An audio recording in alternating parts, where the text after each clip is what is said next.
Did you know that up to 90% of the turquoise sold in the American market today is not real turquoise at all? It's plastic, it's dyed howlite, it's compressed chalk, and people are paying real money for it every single day. If you've ever bought turquoise and wondered whether it was genuine, this video is for you. Welcome to Turquoise Traders Direct. We are a real turquoise and Native American jewelry business, and we have spent decades working directly with miners, artisans, and the stones themselves. Today, we are breaking down exactly how to tell real turquoise from fake turquoise. We are going to cover what genuine turquoise actually looks like, how stabilized and treated turquoise differs from natural, the specific tests you can do right at home, and the red flags that scream fake before you even touch the stone. By the end of this video, you will shop smarter and never get fooled again. Let's start with understanding what real turquoise actually is, because knowledge is your first line of defense. Turquoise is a phosphate mineral, copper aluminum phosphate to be exact. It forms in arid regions where copper-rich groundwater reacts with aluminum minerals over millions of years. The American Southwest is one of the most famous turquoise regions on Earth. Mines like Sleeping Beauty in Globe, Arizona, the Kingman Mine, also in Arizona, which has been producing stunning blue stones for over a century. The Royston Mine in Nevada, famous for its gorgeous green and teal stones with rich brown matrix. And the Cerrillos Mine in New Mexico, which is believed to be the oldest turquoise mine in North America. Native people were pulling stones from that mountain thousands of years before Europeans ever arrived on this continent. Real turquoise is rarely perfect. That is actually one of the first things you should understand. Genuine natural turquoise has variation. It has what we call matrix, those brown, black, or golden veins running through the stone. That matrix is the host rock, iron pyrite, limonite, or sandstone, still attached to the turquoise. No two genuine turquoise stones are exactly alike. When you see a tray of stones that all look identical, same color, same pattern, same everything, that is your first red flag. Nature does not work in cookie cutters.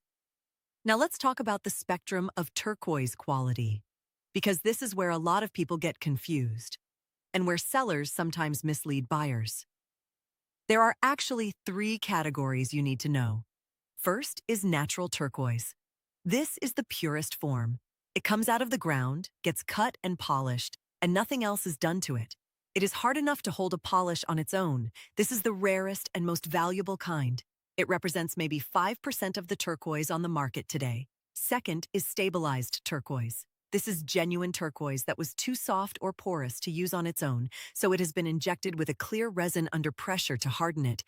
The color and pattern are still real. The stone is still real turquoise. It has just been treated to make it durable.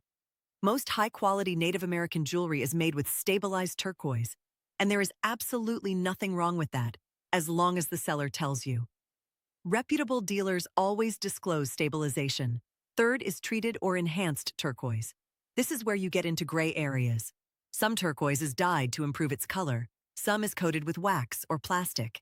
These treatments can fade, crack, or peel over time. And then, beyond treated turquoise, you have imitations. Things that are not turquoise at all. Howlite is a white, chalky mineral that takes dye beautifully and is sold as turquoise constantly. Magnesite is the same story. And then there is just straight-up plastic and glass. The key phrase to ask any seller is this natural, stabilized, or simulated? If they cannot answer that question directly and confidently, walk away. Here are real tests you can actually do. The first is the temperature test. Real turquoise, like all natural stone, feels cold to the touch when you first pick it up. Plastic and resin imitations feel closer to room temperature. Hold the stone against your cheek or the inside of your wrist. A genuine stone should feel noticeably cool. This is not a perfect test, but it is a quick first filter. Second is the acetone test.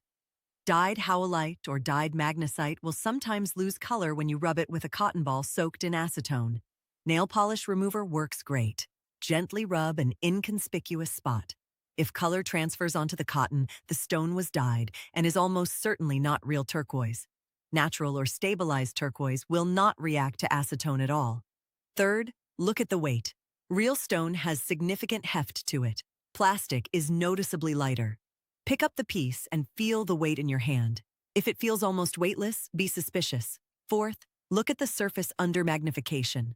A loupe or even a good phone camera zoomed in close can reveal a lot. Plastic imitations often show tiny bubbles or a uniform, slightly waxy surface sheen. Genuine turquoise will show natural variation in texture, and you may see the tiny crystalline structure of the mineral itself. Real stone has character under magnification. Fake stone looks manufactured. The last point is about the human element, and this is perhaps the most important protection you have. Buy from people who know and love turquoise. Genuine expertise is almost impossible to fake over time. When you are shopping for turquoise, especially Native American turquoise jewelry, ask questions. Ask where the stone came from. Ask which mine it is from. Ask which Native American artist made the piece. Navajo silversmiths, Zuni artists, Santo Domingo Pueblo jewelers all have distinct styles and traditions going back generations. A knowledgeable seller should be able to tell you something specific about the stone and the artist. They should talk about the piece with passion, not just give you a price. They should be able to tell you whether it is natural or stabilized. Red flags to watch for in a seller. Vague answers like just turquoise or Southwest style. Prices that seem impossibly low. Labels that say genuine turquoise color. That phrase is actually a legal way of saying it looks like turquoise, but is not. Sellers who get evasive or defensive when you ask direct questions. The turquoise market has a long and complicated history of imitation and mislabeling. And protecting yourself comes down to education and trust. Trust that is built over time by sellers who are transparent, who love the stones, who know the mines and the artists, and who will stand behind what they sell you. That is the standard you should hold every turquoise seller to. So let's bring it all together. Real turquoise has variation, matrix, weight, and a cool stone feel. It comes in natural or stabilized form, and reputable sellers will always tell you which one you are getting. You can test at home with the temperature test and the acetone test. Buy from experts who can name the mine, name the artist, and talk about their stones with genuine knowledge and passion. At Turquoise Traders Direct, that is exactly how we do business. We work directly with authentic sources. We love these stones deeply, and we are committed to educating every single customer. Check out our store. The link is right below this video.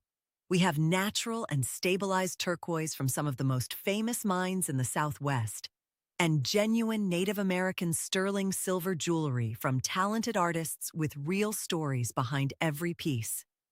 If you found this video helpful, please subscribe.